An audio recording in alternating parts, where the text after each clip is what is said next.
rich musical tradition. There was a museum there called the Stax Museum, which was built on the site of a recording studio where musicians like Isaac Hayes recorded in the 60s and 70s. Across the street from this museum was a kind of, we'll say, dilapidated building that had a giant sign out front that said, "The Historic Home of Memphis Slim." And I was just very curious about this, and I wanted to know, well, who was Memphis Slim? Why was there a giant sign in front of this house that was clearly not fit for habitation? And I started to talk to some people at the museum about it, and they said, well, you know, we own this house, and we'd really like to get it listed on the National Register of Historic Places for its association with Memphis Slim, who was a piano blues player. But, you know, we just need somebody to write this nomination. And I said, oh, well, you know, I did my undergraduate work in history. I'm sure I could do that. But is this kind of dump really eligible for the National Register of Historic Places? And I didn't know anything about integrity. I didn't know anything about condition. I didn't know anything about the criteria. And the person at the museum said, oh yeah, we think it'll be eligible.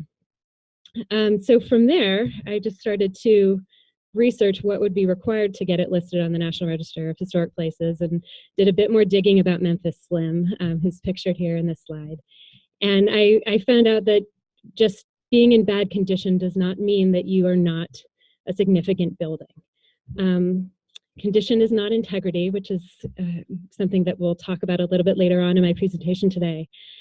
As long as there are aspects of integrity left and the building can still convey its significance. So moving on, the outline of this presentation will be first how integrity and condition link to surveys, kind of piggybacking on some of the things that Don talked about earlier today.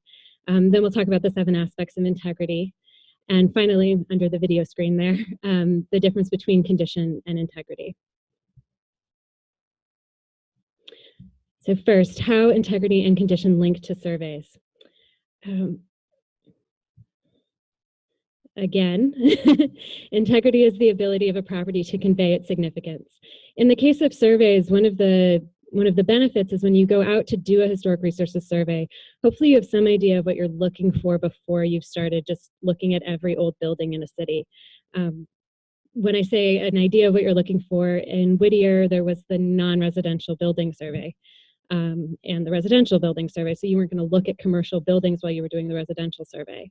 Another important part of this is that context is everything when you're doing a survey. You should have a sense of what parts of history, what significant events, people, types of architecture you're looking for when you start your survey. In the case of Survey LA, where I have a lot of experience, we were looking for all of the history of Los Angeles, and that was really big. So before we started the survey, and as an ongoing process during the survey, we were developing what we called CTPs, or context-themed property types. This was a detailed outline of significant events, people, architecture types that you would find in the city of Los Angeles. And we wrote pretty detailed registration requirements for those context themes and property types before we went out into the field, so that when we saw buildings or structures or even just places that might be significant, we knew already what types of integrity considerations we had. For the case of this building, it's a 1920s Tudor Revival building.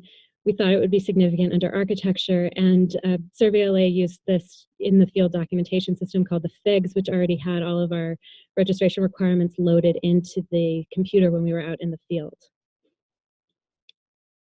So here were some of the integrity considerations for a Tudor Revival building that might be significant for its architecture. I won't read them all to you. Hopefully we have a background here in architectural styles. But one of the things about these registration requirements is that they were pretty detailed about what types of alterations would be acceptable for a building to be able to convey its significance.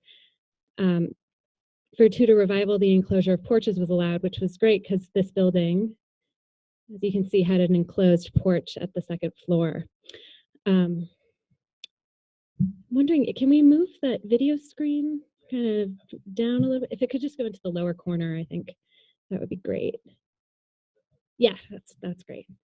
So historical resources should retain sufficient historic fabric and character-defining features to convey historical significance, but sometimes alterations do not diminish the ability of a historical resource to convey this significance. This enclosed porch did not make this building no longer an example of Tudor Revival architecture. Another test when you're out doing a survey, if you don't have very detailed registration requirements already set up before the survey, is would someone who knew the resource during its period of significance recognize it? This example is the Theodore Roosevelt's birthplace. And I guess if you were using this test out in the field, you could say to yourself, well, if Theodore Roosevelt's parents were walking by this house, would they look at it and go, ah, yes, that's where we lived when Theodore was born? Or would they say, like, God, what'd they do to that building? I don't even recognize it. It seems like we're on the street where we used to live. But a more contemporary example. This is from a recent survey that I worked on in West Hollywood, where we were looking at commercial resources. And this is a hotel on the Sunset Strip. One of the periods of significance that we identified in that survey was the city's association with rock and roll history during the 60s and 70s. And the Sunset Strip was really the mecca of rock and roll during that era. A lot of the musicians who were iconic figures stayed in this hotel. It was sort of a scene of notorious rock and roll debauchery and became known as the Riot House. It was officially known as the Hyatt House, but they just kind of played on that. This picture of Robert Plant on one of the balconies. Robert Plant threw televisions off of those balconies one night. I mean, it was just like craziness going on there. And so to kind of apply the test to this building, as we were doing when we were surveying, was, well, if anybody from that era who was involved in the rock and roll scene and had brain cells left came to this came to this spot, would they recognize the building as the place where they had a lot of fun? And that's what the building looks like now. And we figured out, no, they probably would not. This building did not retain sufficient integrity to convey its significance as this place where people used to just like hang out onto the strip and do crazy things. It just had been changed too much to be recognizable to someone who knew it during that period of significance.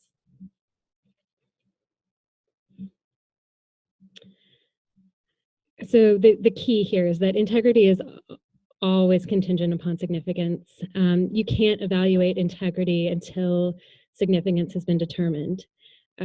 Integrity is different from alterations, and though they link together, it is usually step one to identify significance before doing any kind of integrity evaluation. So what are the 7 aspects of integrity? These are the 7. The handout has all of them listed, so you don't have to scramble to write them down. Location is the first. This is really one of the easiest. Location is the place where the historic property was constructed or the place where the historic event occurred. The test for this is, has the property been moved?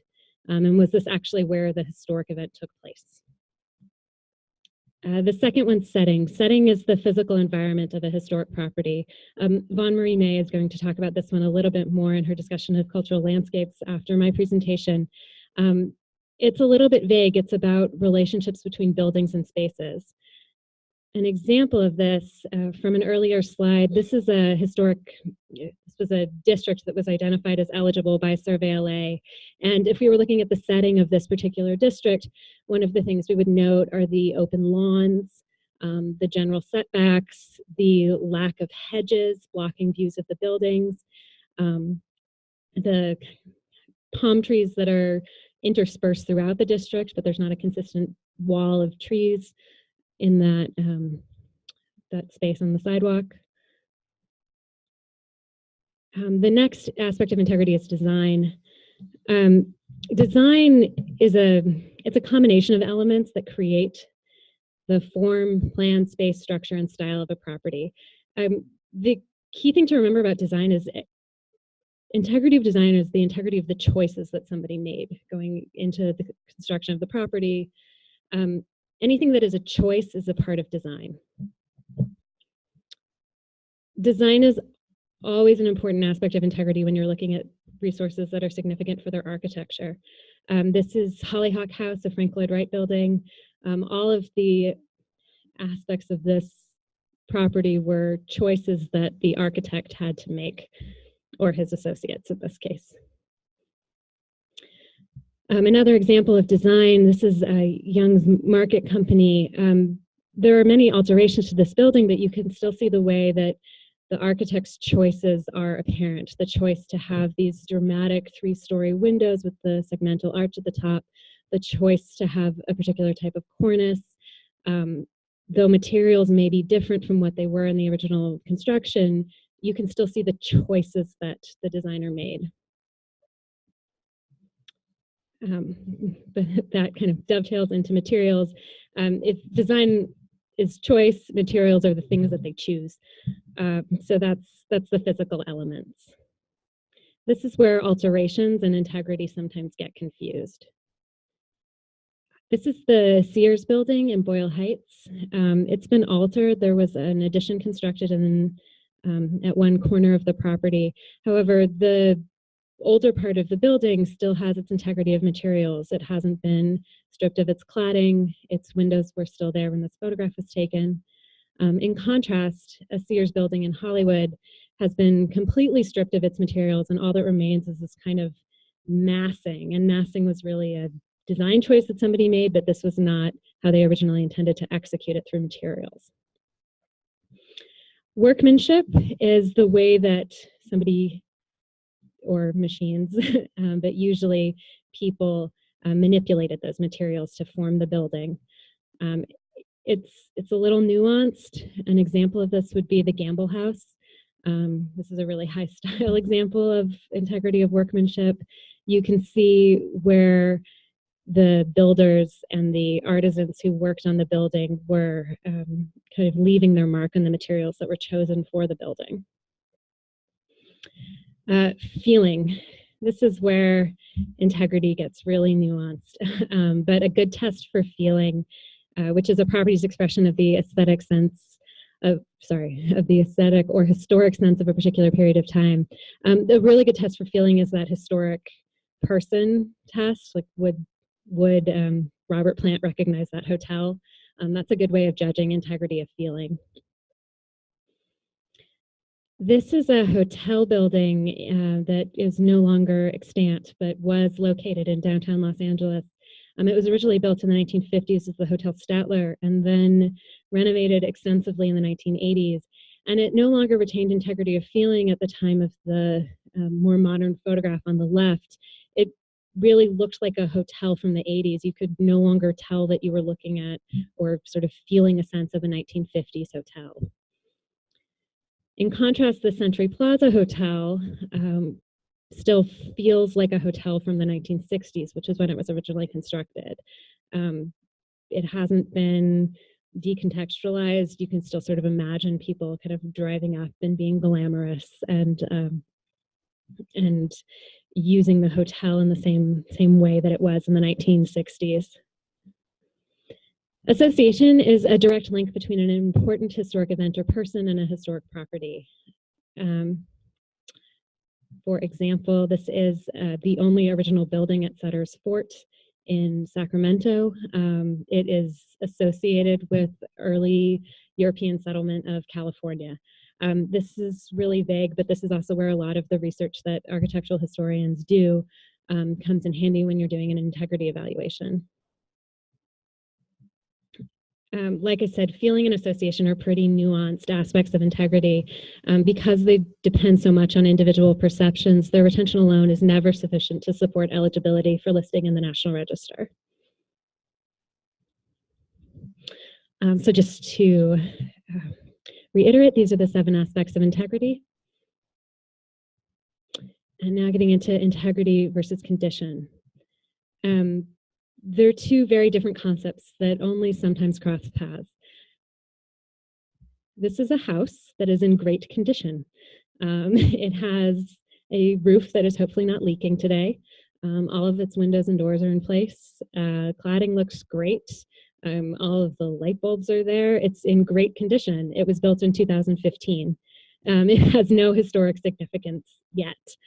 So just when you're thinking about condition, you can have a house that looks like this, but that doesn't make it historic. In contrast, this is the Ennis Brown House. It's another Frank Lloyd Wright building. It's in the Hollywood Hills. It's in terrible condition. It's one of the buildings from his textile block period, and the textile blocks are cracked and they're falling apart.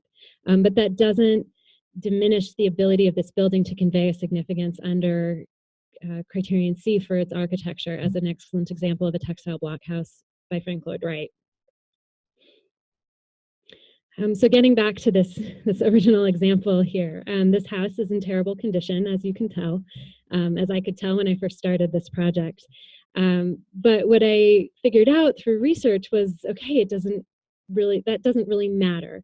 If this was the home of Memphis Slim, then does it retain enough integrity to convey that significance? So I started doing some more research into Memphis Slim for this National Register nomination, and what I figured out was that his real name was Sam Chapman. He moved to Europe in the early 1960s. When he moved to Europe, he started playing at blues festivals around the continent and in England, and these blues festivals were a really important way for young musicians in England to get exposure to the blues.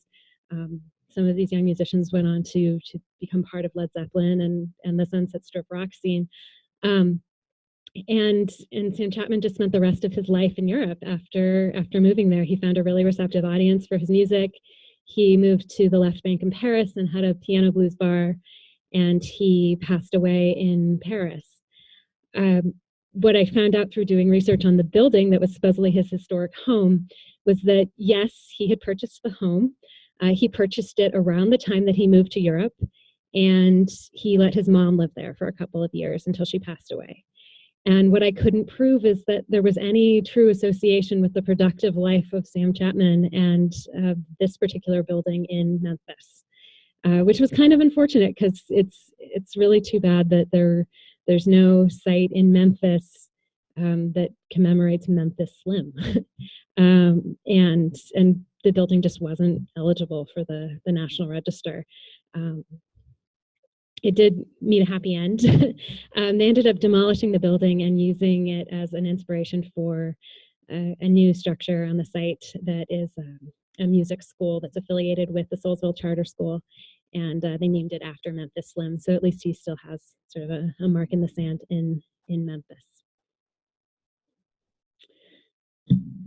And there I am on the Sunset Strip doing doing survey work very early in the morning. Are there any questions about the aspects of integrity before I turn it over to Vaughn Marie? I'm going to let you take care of that. Under your discussion of design, you mentioned building technology. Can you elaborate on that a little bit?